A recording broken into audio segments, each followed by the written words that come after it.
Trauma is like a dog bite, in the sense of when a dog bites you on the fingers, your natural instinct is to pull your fingers away, and unfortunately that will create more damage to your skin. What really you need to do if a dog bites you in the hand is thrust your hand into the dog's mouth, which makes the dog gag. Now, I know it's very graphic, but it's the same thing with trauma.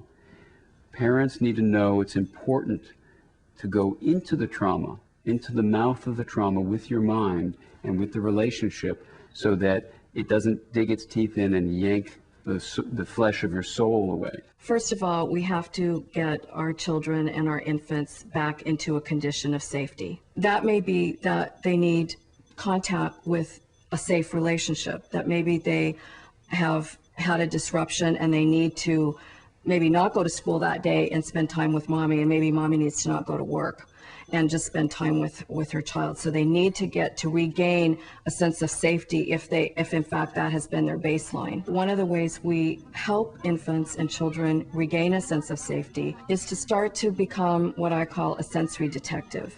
We need to start becoming really aware of what sensations are reminders of that traumatic event, and they could be sounds, they could be tastes, they could be something visual, they could be a particular movement, a particular touch. And we're going to reintroduce a sensation that has been very traumatic or that triggers a traumatic memory.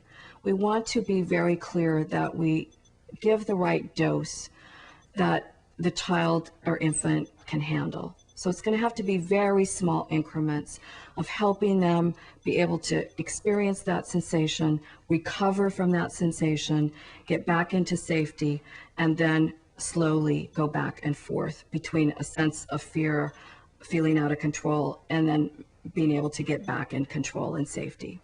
And the fourth is to increase the child's surround of sensory comfort, so that beyond the caregiver, there can be many arenas of sensory comfort that the child or infant can surround themselves with, whether it's music or a particular touch of a blanket or a particular toy that they hold that they feel safe with.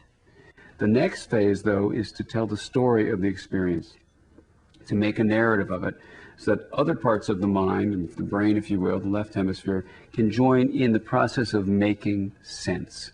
It also involves the verbal aspect of the creation of a story, from before the trauma happened, what happened at the time the trauma began, what were the elements of the experience of the trauma, what was the most frightening part, how did the trauma resolve, what surprised them, what they didn't expect, what their body felt like, what it felt like in their body, what it felt like in their emotions. Can they tell us what those emotions are? Can they get pictures and put together the story? What the narrative experience tells us is that what's shareable is bearable.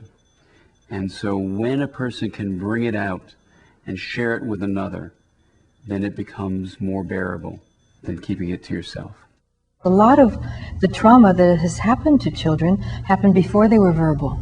There's no way we're going to work with that verbally. We have to get into their senses. With infants and young children who are pre-verbal, there is still a way that parents can communicate to the child that they are understanding their child's distress and the importance of that.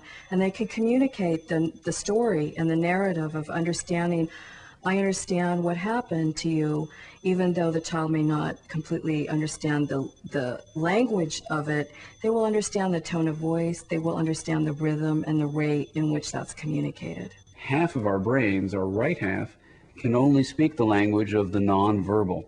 And the nonverbal includes eye contact, then there's facial expression, tone of voice, posture, gestures, and timing and intensity of response.